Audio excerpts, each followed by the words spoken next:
And it went away. Like, I have huge scars all over my legs from my knees down. I thought I was going to lose my legs. At times I could hardly walk. And that was in Brockville. That was before I came to Ottawa. All right, so we're recording here. You can start the recording.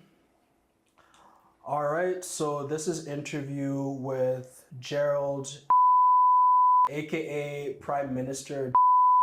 No. Take one. Yeah. How's it going, Gerald? I'm doing well. You're doing good? Can't complain. Can't complain. No. Can you tell us how old you are? I'm 54. 54. Great. And how many kids do you have? I have one daughter. One daughter? Who's 33. 33 years old. And your marital status? Single. Single. What do you do for a living? I do renovations.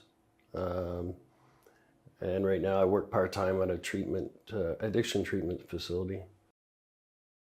Okay. And how do you like that? I love it. I'm able to give back. I'm able to help out the guys. Yeah, I mean, I leave there feeling pretty good at the end of the day. Beautiful. You know? Okay, so we spoke earlier about your life a little bit and some challenges that you had to face. I wanted to know, like, in your childhood, did you ever experience any seeing any addictive behavior growing up? So my father, I've seen have one beer my whole life. Oh, wow. I never seen any arguing between my parents. We went to church on Sundays. Even family functions on both sides of the family, Christmases and stuff, there was never any drinking. There was never any addiction or alcohol problems at all. So no, I never seen it growing up. Mm. So never experienced it. So how did that come about in your life? In my life, at 9 years old, like, I never experienced any abuse from my immediate family, but from a friend of the family, sexual abuse at 9 years old happened on a few occasions, and that left me. I went from this happy-go-lucky kid to rebelling, questioning whether my parents knew, and not being able to live in my reality. All of a sudden I made up this fantasy world, whether it was nothing was real anymore, because I couldn't live in my reality. If you knew who I was and what I'd done, you wouldn't like me. It affected me in many ways, my self-esteem, my self-worth, and I was just looking for a way to escape. And by 14 years old, that escape became, and I wasn't off to the races, but once I found alcohol and pot at 14 years old, I was like, wow, this, that relieved it a little bit. And that was a start, that was a start to the road of addiction, and years of trying to keep my life together, but having it fall apart, and just not knowing why I couldn't stop. And today I understand that, as an addict, I didn't have a choice, right? The obsessive thinking, and, to the point where once you put that first one in your body, there's an allergy to that one, and I just couldn't stop. Once I started with one, I was days, and in the end, I was months and years before I could, stop again. So it's been a crazy life. Some successes, at the points where I quit using. I found Narcotics Anonymous for 12 years up in Burlington and Milton when I tried to move away from my problem, and moved up there. And, I would get periods of sobriety that were 22 months, 14 months, 10 months, 11, but never went any further than that. And I understand why today, but at the time I didn't. I was in a 12-step fellowship. I thought I was doing the right things, but I was still running totally on self-will, chasing money, women, whatever, all these outside things to make me okay. And, eventually when those things stopped working, I would go back to drugs. That's just the way it happened. I didn't understand that at the time, that's what I was doing. Mm-hmm. Yeah. And how did your parents react to seeing you go down that road? I mean, my dad told me, why don't you just quit? He didn't understand addiction, and I don't believe too many do that aren't an addict or an alcoholic. It's hard to comprehend because they can stop. But for me, I can't. Once I have that first one, I'm gone, you know. And so their reaction, I mean, they did anything and everything they could to help me all the time. They bailed me out of a lot of situations. They, you know, there was times where I'd be down and out and they'd help pay my rent, or they'd help me with a vehicle, and they helped me out a lot, you know, in financial ways. But I think that they didn't know what else to do, right? So that's what they could do. So that's what they did. And they never really turned their backs on me, you know, ever.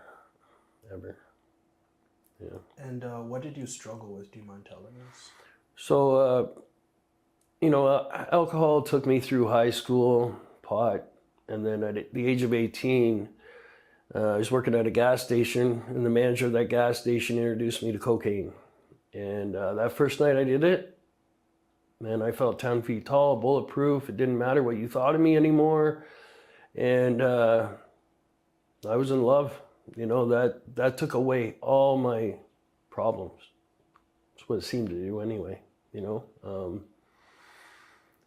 And it very quickly became, you know, I was using every day in a very short period of time. Within 6 months, my nose was so screwed up that I started freebasing. The same guy introduced me to freebasing. And can you explain what freebasing is? So it's just basically, if anybody's heard of smoking, you cook it up, you make it smokable, basically. And I did that, you know, I think it was 20 or 21. I got in a relationship and I actually quit for 2 years. And I remember having a friend, we went to a concert here in Ottawa, 2 couples, and he kept bugging me all day. Do you want to do line? Do you want to do line? Do you want to do line? I kept saying no. And eventually I gave in and I said yes. And the next weekend I was picking up a half gram, and the next weekend I was doing more. And I just saw where it was taking me again, you know, and I got out of that relationship before it ended badly. And, you know, I went down the road again, and then I get sober for a little bit. And yeah, I mean, throughout my 20s, it was, you know, even talking to my parents, I would come home and swear I was never going to do it again. And I meant what I was saying. I never wanted to do it again. But a week to 2 weeks later, the obsession that comes back, you know, I'm driving my truck and it's like it's driving itself. I'm stopping at a friend's place and I'm telling myself, I'm not gonna do anything. I'll be okay. But meanwhile, 3 days later, I'm leaving there and I've been high the whole 3 days, you know, because, you know, that's how addiction works. It's cunning, it's baffling. And, you know, I'd be emotionally breaking down again, not knowing why I did it, and couldn't understand it. I didn't understand the disease of addiction at that time. So, yeah, and I was in my late 20s when I actually moved to, my girlfriend said to me, why don't you move to Toronto and get away from your problem?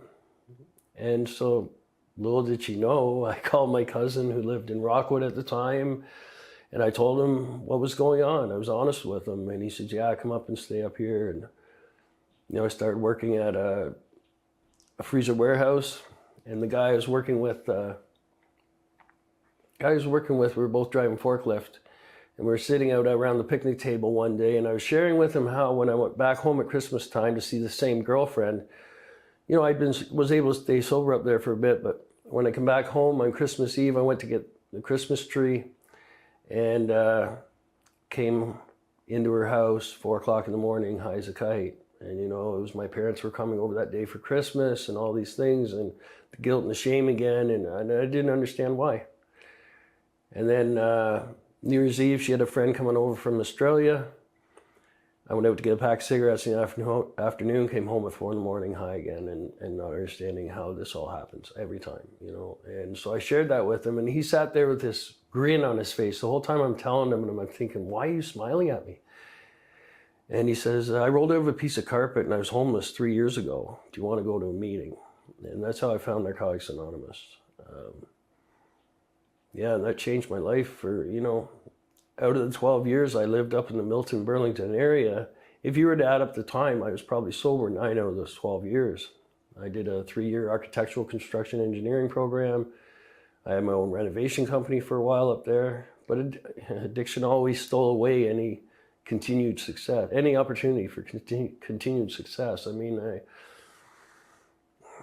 2 months before graduating that 3-year program, I relapsed because of the fear of what I was going to have to do, what job I was going to have to do, and I'd be found out and I wouldn't be able to do it. And all the fears and insecurities come back again that I had from when I was, that teenager, that broken teenager. And so I'd run to the relapse, and I didn't come back for 3 months.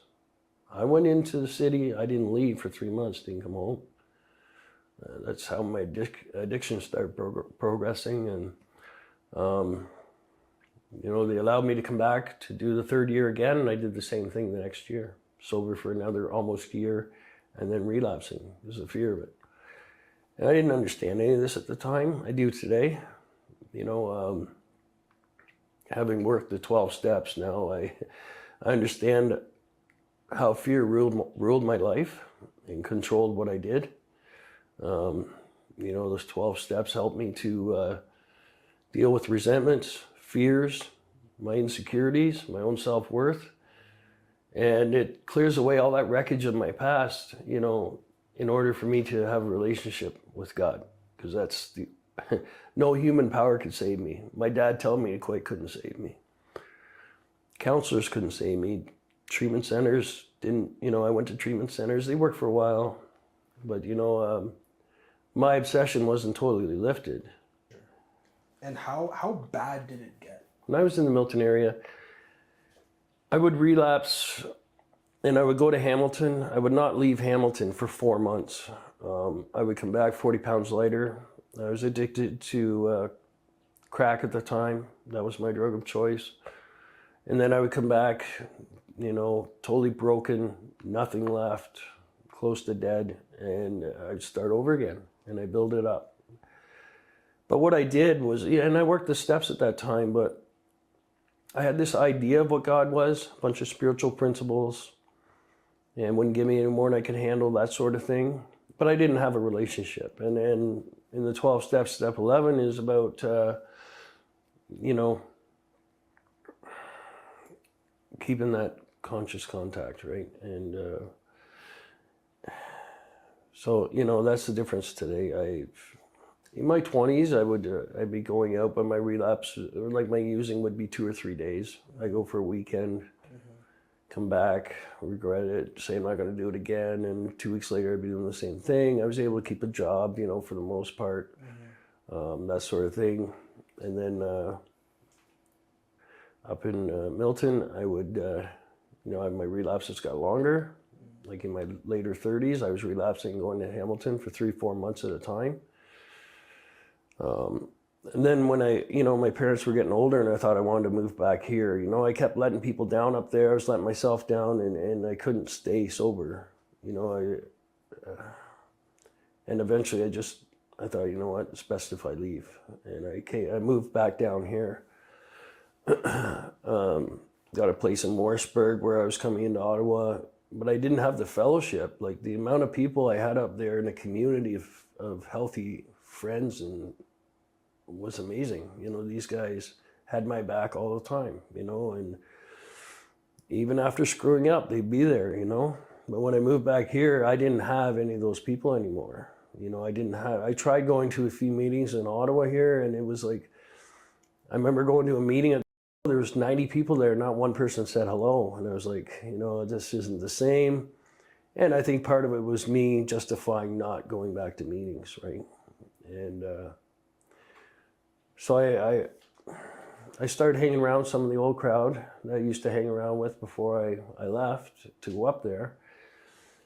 And eventually, I was right back to using on a daily basis. I would work construction here in Ottawa, drive out to Morrisburg, pick up drugs, drive out to Morrisburg. I would use most of the night, maybe get an hour or two sleep, drive back into Ottawa, work all day. And I was doing that almost every day. And then I ended up losing my place in Morrisburg. I lived with a friend for like 9 months.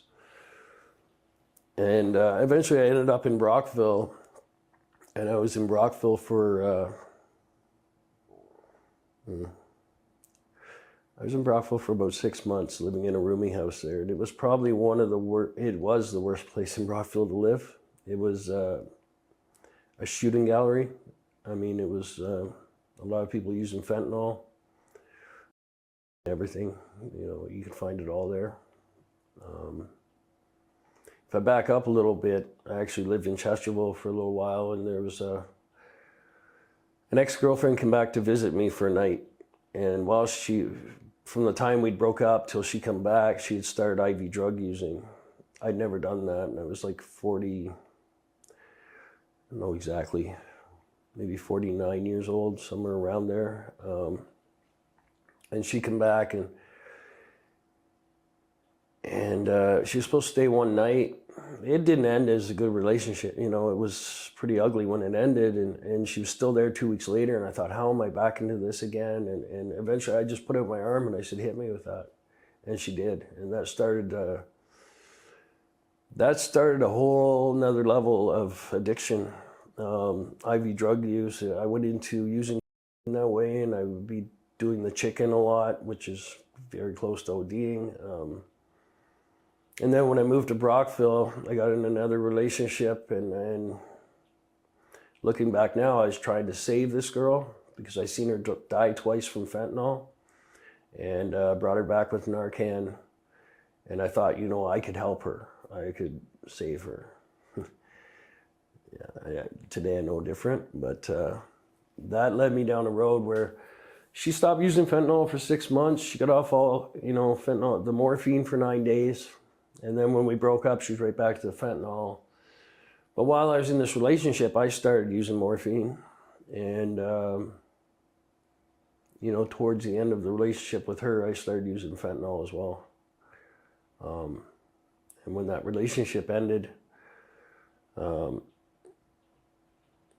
the same time that relationship ended, I lost my mother. She to cancer.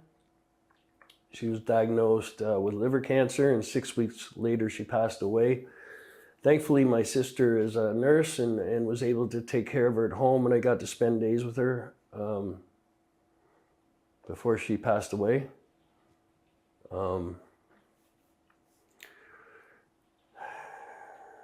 Yeah, but my... How did your mother passing? My mother passed away. It was the middle of COVID, and it was 2020. Sorry to hear. It was actually March 29th, 2020, and she. There was no wake. There was no funeral, but there was a burial. The burial was to happen at 11 o'clock one morning, and I was living in this rooming house in Brockville, and I tried staying up all night so I didn't miss it. I fell asleep at 6 o'clock in the morning, and I woke up at 1 o'clock in the afternoon after she was already buried. I went next door. I got 5 times as much fentanyl as I'd ever gotten. I put it in a syringe. I put it in my arm, and I looked around, and I realized nobody was in the room. I took one step, I hit the floor. I woke up at 11 o'clock that night in the hospital. There was one person at that rooming house that had a phone to call an ambulance, or I'd be dead, you know. And I have many of these stories where I've died using fentanyl, and some people don't understand what they mean by died using fentanyl. You die, your heart stops beating, you stop breathing, you turn blue and purple, and the Narcan takes all the opioids out of your system, and with CPR you can be brought back. How often did that happen? It's happened 30 times. I've died 30 times. And sometimes I know how often God was in my corner, because I remember being in the park in Brockville by myself in the middle of the afternoon. There's a few people walking around, but not many. And I was sitting on a bench, and I used there by myself, and I woke up 4 hours later in the hospital. I had died on that bench. Somebody found me. I was by myself. So after my mom passed away and I missed her burial, and the guilt and shame around that, and the family, you know, understandably, at odds with me even more. I was driving home from Morrisburg to Brockville one night just before Prescott. I put my truck into a 10-foot ditch. I had a Chevy Silverado with a 3-inch lift on it. I put that truck into the ditch. 100 yards later, I hit an 8-foot culvert. I cleared a page wire fence and landed 73 feet into the field. When it came down, it snapped the back tire off. That's where my chin here hit the steering wheel. And that's all that happened to me. Like, that truck was totally wrote off. I had a girl beside me in the truck with no seatbelt on. She had a sore ankle. Like, that's just another example of God looking out for me, because when you clear a page wire fence, you're clearing about 5 feet of fence like this with the truck. Like, it was insane. And after that happened, I have no way of sustaining income because I used that truck to make money. It was shortly after that I became, homeless in Brockville. I lost my place to live. I started couch surfing, and then I ended up in an encampment in the summer of 2021 between the on and off ramps in Brockville, where these tall trees, right in between the on and off ramp, but to the 401. There was like 5 or 6 of us in tents sleeping in there. We were in there for the summer. That summer, I ended up with cellulitis, which your legs swell up to twice their size. I had that for 3 months. A month later, my legs broke out in large festering sores, which was MRSA. I had that for 3 months. I took medication for a month. It went away for 4 days, and it came back again. I had to take medication again. So I didn't have money for that. A doctor actually gave it to me. He paid for the prescription, and it went away. Like, I have huge scars all over my legs from my knees down. I thought I was going to lose my legs. At times I could hardly walk. And that was in Brockville. That was before I came to Ottawa. I hear you mentioning a lot of portions of your family, like your family getting involved, and like friends and stuff getting involved. And you mentioned like letting people down. Like, that was something that was a part of your journey. Yeah. Can you tell us a little bit more about how your addiction impacted the people in your life? I mean,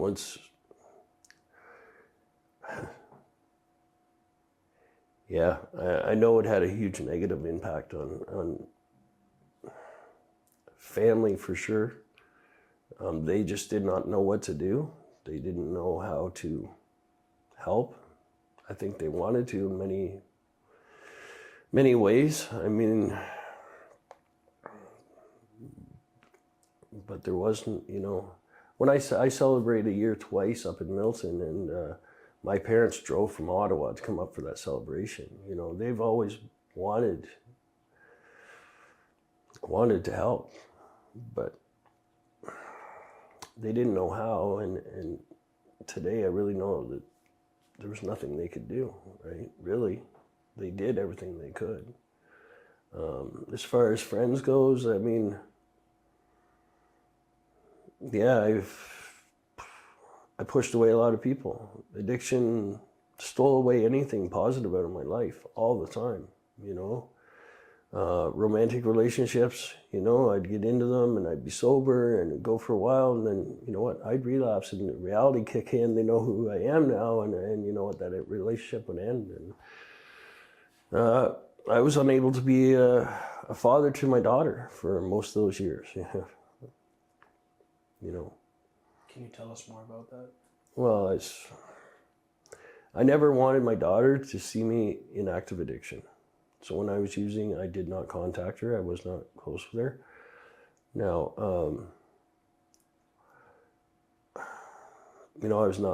I wasn't married to her mother. So like we weren't together when she was born. But my addiction was already, I was 21, so my addiction was already manifesting itself at that point. And to be honest, I was full of fear that I was incapable of being a father, And I have a lot of regrets around that today. You know, I really do. And today, you know, I hadn't talked to my daughter in 8 or 9 years, probably. And we're now messaging on Messenger. And I talked to her mother. How was the contact then with your daughter? It's been good. You know, it's been good. Yeah, it's been good. Has it been She's seeing what I'm doing today, and I think she's proud of me for that. You know,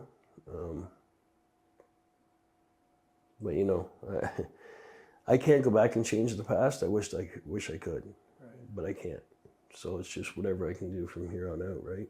And, so she was fairly open when you came back into her life? I'll tell you how I come back into her life this time. I had a friend from the 12-Step Fellowship here in the city. Well, I was out for dinner with a few people, and they're asking if I had any kids, and I have a daughter. You know, I hadn't talked to her in a while, and I was showing her picture, and pictures off her Facebook, which I had to start a new Facebook because I didn't know my password. So I didn't have her as a friend on Facebook, and I accidentally liked one of her pictures. And so then we go to this function, and we're sitting in the function, and I get a friend request from her. Now, she had gone through my Facebook, found my friend Rich's Facebook, where he had posted me speaking at my graduation from. And she didn't realize how bad things had gotten for me. And I guess she was pretty emotional talking to her mom about it. And the very next day, I did accept that friend's request that night, but I didn't respond. I didn't know how to respond at that time. I wanted to talk to her mother first. The next morning, I got a friend request from her mother. By 1 o'clock that afternoon, I was meeting with her mother. So this is God working in my life. I did nothing other than accidentally like her Facebook picture. And then from then on, we've started communicating, and, you know, and we've talked about having a coffee very soon. So we'll see how that goes, you know. Addiction totally destroys lives in so many ways. So many people's lives. It's not just my disease. It's a family disease, you know. It affects everyone. And what about with your daughter's mother? How is it reconciling with her? It's good. I mean, the stuff I'm doing today, and you know, the conversations we have, it's been nothing but positive. She's been an amazing mother to my daughter. I don't feel like she's ever judged me, or, you know, she's accepted the fact of where I was at, and she was never negative towards me, you know. She probably should have been a few times, but she wasn't, you know. She's just a good person too. Why do you think people tend to get into the cycle of addiction? A lot of people who are in the cycle of addiction suffered from some sort of trauma. I believe, you know, whether it's losing a parent at a young age, abuse, sexual abuse, neglect, there's some sort of trauma that, you know, that I see in most cases of addiction. Yeah, I mean, it's an escape from that trauma, right? And then once in the cycle, you know, I have had many opportunities to break that cycle, but I never learned the lesson. So I got to repeat the cycle over and over again. That's the way I see it today. It's hard to explain. You know, I shouldn't be alive today. There's only one explanation for that, and that's God saved my life. Way more times than once, but the last time, very profoundly, you know. I want to ask you, because you've been working with people struggling with addiction for the last little while. And want to know how do you help people in those circumstances? They have to want it first. You can't, there's no way you can force somebody. You know, it's only through, I believe, there's no way to promote recovery. It's, you know, it's attraction. And that's what's been happening for me is a lot of people have seen what I'm doing, or, you know, I have people on the street today going, I want what you have, how do I get it? You know, doing the outreach. When I left the treatment center in Montreal, I came to Ottawa and I stayed at a sober living house. And it was just before Christmas when I got here. I was on the street for a little bit in January, and then I ended up at Tom Brown Arena. It was a temporary shelter here in Ottawa. I was there till April when it closed. Between there and sleeping on the street, and it was at that time that I was introduced to Salvation Army outreach. If it wasn't for them, I wouldn't be alive today. So I mean, there was times where I needed medical attention. They drove me, took their van, and they drove me to the hospital. They met us out there to give us water. They had me fill out paperwork, and this one outreach worker, she was like, "Oh, come on, Gerald, just fill out the paperwork, you know." And I'd be like, I don't want to. I had somewhere I had to go. I wanted to do. I didn't want to be in that van, and I did it. And because I did that, you know, I ended up with a housing worker later on. But anyways, I spent from April of 2022 till January 9th of 2023, I spent 7 nights at the mission. The rest of the time I was sleeping in encampments around Ottawa. I was sleeping on the grade across from Rideau Center. I was sleeping on streets wherever I could, you know, and that was through the winter too. My last 10 days or so on the street was across from Rideau Center. It's a little store now with a pink entrance right beside the Royal Bank, and there was 4 of us sleeping there. It was minus 15 to minus 20. I had 3 layers of clothes on, minus 40 sleeping bag with blankets on top. I was injecting fentanyl. I was 145 pounds. And I knew I didn't have the strength to even walk to the mission to get to a shelter. I had no strength left. I hadn't eaten in a week. I hadn't drank any water in 3 days. I remember seeing a girl drinking water. Some people had stopped to talk to us. And I'm like, I should ask for some. And I was just like, I don't care anymore. I just gave up and I rolled over. I knew I wouldn't be alive another week. And that's honestly how I felt. And I suffered so much out there, like 6 months of being homeless in Ottawa. I'd gotten Saturday night palsy where I had no use in my right arm for 6 months. You know, it was totally humiliating, and just, I didn't want to exist like that anymore. And I couldn't see a way out.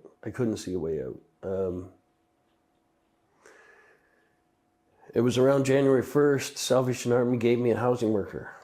Around January 8th, 9th, 10th, somewhere in there, that housing worker came to meet me for the first time. My bank card had been taken by a bank machine in December. I had no way of getting money out. I had no way of getting any drugs or any food or anything. So I was dope sick on the side of the road. Hadn't eaten in a week. And I met him, and I asked him to drive me to the bank. Now, mind you, I'm 145 pounds. I hadn't showered in a couple of weeks. I had 3 inches of sparse beard, 6 inches of scraggly hair. Complete derelict. And he drove me to the bank, and I had no IDs. I couldn't get money out. And I remember looking down, and I thought I had one chance. And I asked to borrow his phone.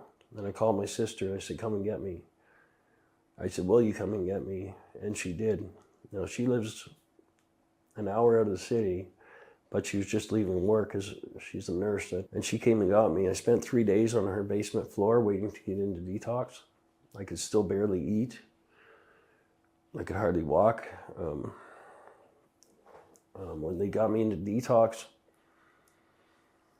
I was 4 days in observation. which is crazy. Most people are out within 24 hours. So yeah, when I was in detox, when I was so weak in there, I couldn't stand up to have a shower. I just sat on the floor. When I was waiting for the elevator, I would crouch down, put my hand on the floor, or I would just collapse. That's how weak I was. And I didn't know if I was gonna, at that point, even live, really, to be honest. I didn't know what I was gonna do. I told the director, I said, if you kick me out of detox, I'm gonna die.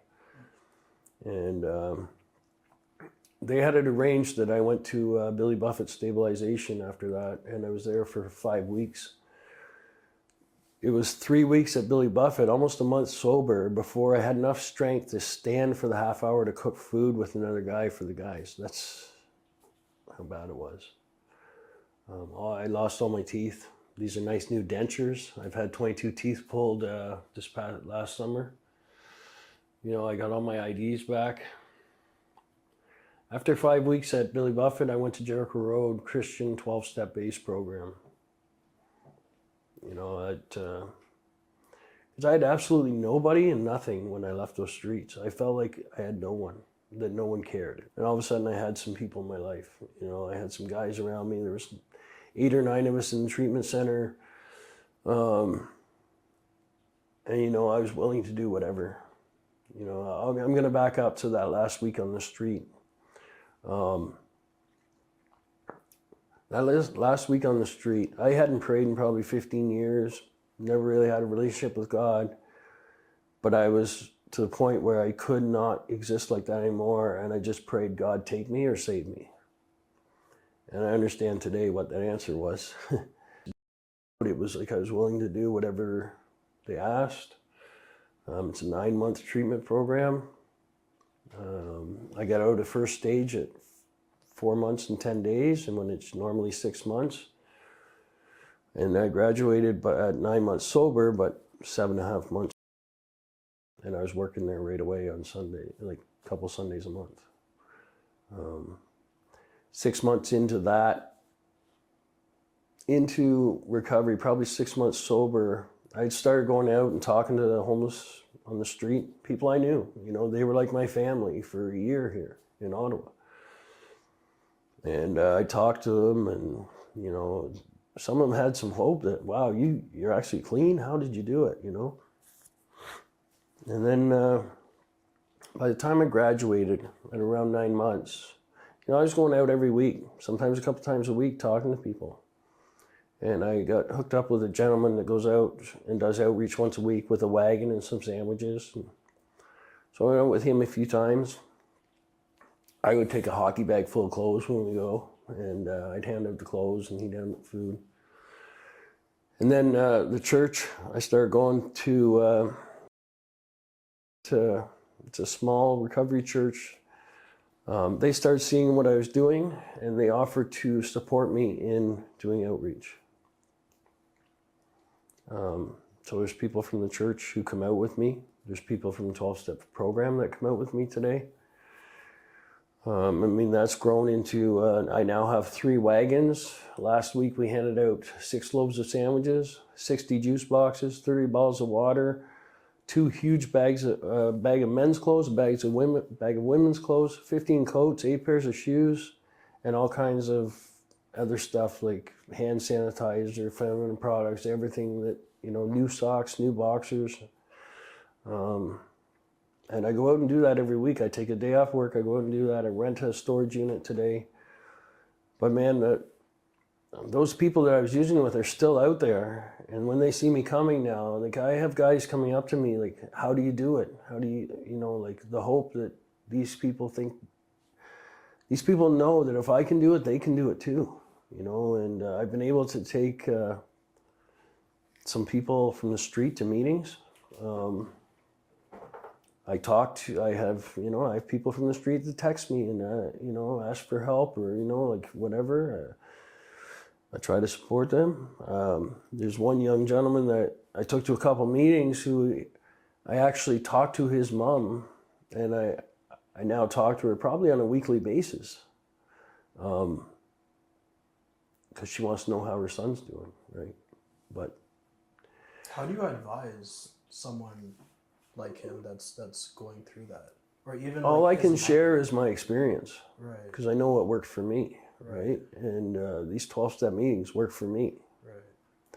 Right. I can't save anybody. That's God's job. You know, but I can share my experience. I can be there to help. I can drive to meetings. I can, you know, I can take somebody through the steps. I can do those sort of things, but it's up to them. They have to want it, you know. What do you tell his mother? I tell her straight up, like people would have told my parents, or my sister and my parents, like, stop enabling him. I know how I was as a manipulating addict, trying to get what I needed and wanted to get drugs and whatever. And you know, I usually when I'm done talking to her, she says, hey, you're right. And you know, that's what I need to do. And you know, just let me know he's okay. You know, like just let me know that if you talk to him. And then she'll sometimes message, have you talked to him lately? And, you know, at that point, I usually reach out to him to see if he, you know.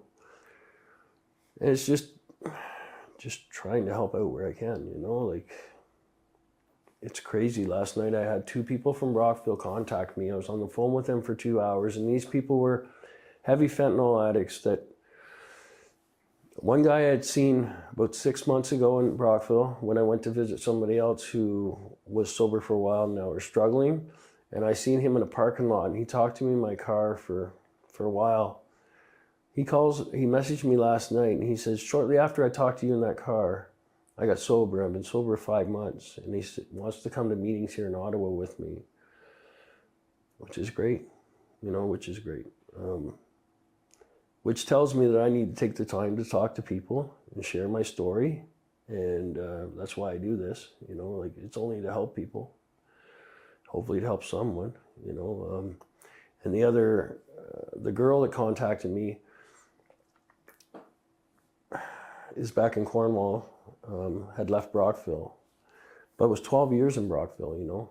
And I didn't know if either one of these people would be alive, but she's also sober, but had never been to meetings. She'd heard about them, but the people that told her about them, she just kind of fluffed it off like, yeah, I don't go to meetings. After me talking to her last night, she's excited about going to meetings, and she's going to go, and she's going to check them out in Cornwall. I don't know. What did you tell her?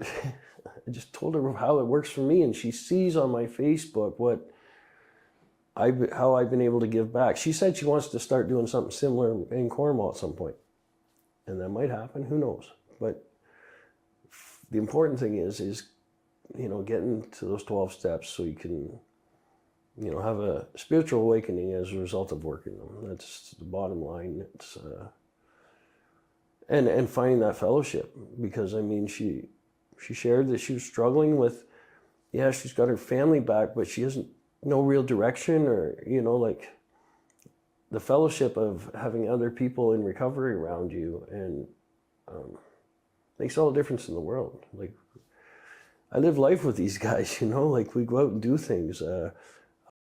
And we put a baseball team together, put it in a beer league, you know, we went golfing all the time, fishing trips, skiing.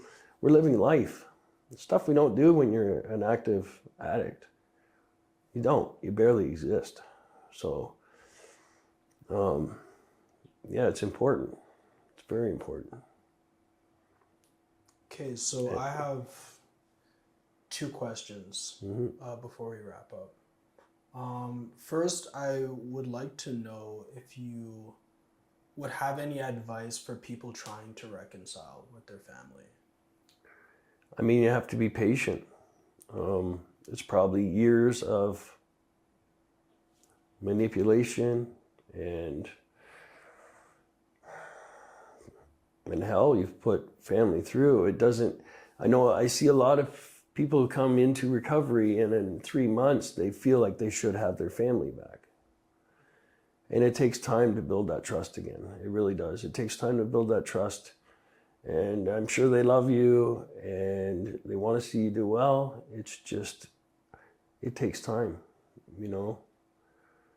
And it doesn't happen overnight, and it doesn't always happen, you know, but it's about accepting that your life is the way it is. You know, if family's there, if they're not there, you know, there's a good chance they will come back eventually. If they see you doing the, you know, the next right thing and see you staying sober. And I mean, I've been 15 months and you know, I spent Christmas at my sister's with my dad. You know, I just spent Easter there. But it didn't happen overnight, you know. Yeah, it took a while. And sometimes I've seen it take a lot longer. Would you give similar advice to somebody seeing their child struggling through that?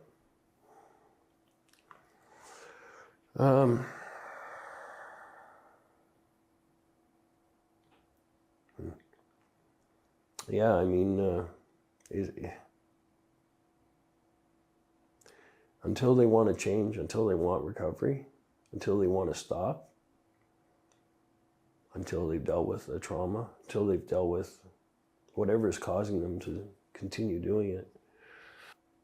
Just be there for when they want the help, you know. But also you have to protect yourself, you know, like enabling, I don't see enabling. Enabling's probably the hardest thing. You know, you want to help, and in a lot of ways that's the only way you can, right? But I do believe, for me, I believe that an addict or an alcoholic has to hit a bottom.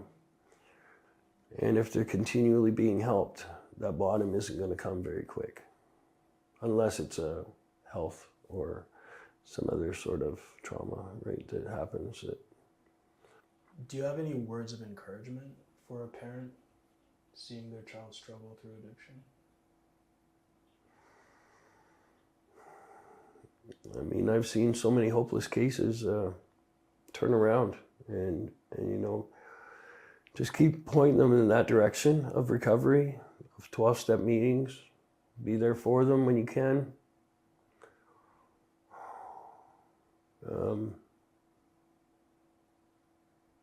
Yeah, I mean, it's a very, very sad thing to see a loved one go through addiction. It's helpless. Like, you don't know what to do. What I experienced is my family still loved me no matter where I was at, you know, and when I wanted to help, they were there to help me. And I think that was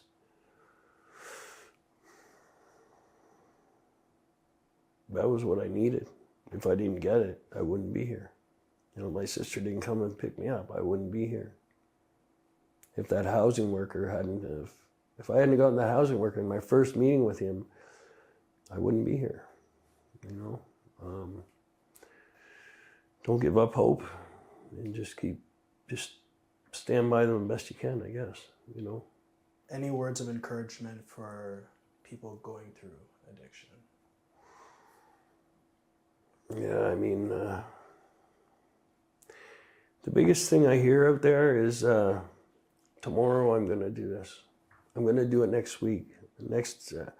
Tomorrow and next week never come. Got to do it today. And for the ones who are really struggling, the ones that I can only share what I did, and that was got into a detox. And I understand it's not easy to get into detox here in Ottawa. You have to call many times before they say, yeah, we have a bed for you.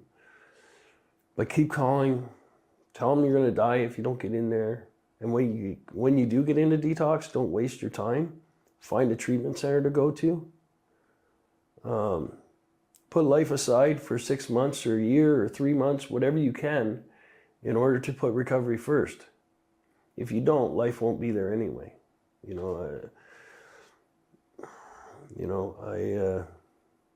And then out of a treatment center, find yourself some sort of program. For me, the 12 steps work. A meeting to go to have fellowship, to continually work on your sobriety. I mean, helping these people keeps me sober today. You know, as much as it makes me feel good to help others, it also keeps me sober and reminds me where I don't want to be, you know. Yeah, I do. Doing that outreach to the homeless is, you know, we're out there for 3 hours, and when I get done, it's like, I feel so grateful, you know. I feel very grateful to be, you know, not to be out there, but to have been able to help some people, you know. And the opportunities just keep coming, you know, as long as I stay open to them. So, yeah. One guy told me last summer, he said, don't stop sharing your story. And I didn't really realize how important that was at the time. And I'm starting to see it today on how it's helping others. So I had a lady reach out to me on Facebook the other day who lost her brother on Rideau Street 1.5 years ago. And she's struggling with it still, and she wants to get some closure. And she wants to come out and help do outreach with me to get some of that closure. And then she texted me a few days later, and she thanked me for inspiring her to share her brother's story. She was sharing it at church and singing a song to honor him. The only reason I share my story is to try and help others, you know, and I see it's working. I don't know what, I definitely don't have all the answers. I just show up and try and do the next right thing. So that wasn't even close to the question, but that's okay. I went off your rant. Sorry. It's good still, man. Thank you, Gerald. Appreciate it. Yeah. Hi, thank you for watching that video. If you enjoyed, be sure to like, subscribe, and click on that little bell notification to get notified on the latest drops. Also, let us know what you thought of the video in the comments below. Your feedback's important to us. And if you found this valuable at all, be sure to share. The purpose of this channel is to help us build as individuals and as a community, and you sharing this content helps us do that. Lastly, if you want to support what we do, you can sign up for our Patreon. There you can find full-length interviews, the ability to give your input on latest topics for the channel, and much more. And yeah, that's pretty much it. Thank you for tuning in, and look forward to seeing you next time. Peace.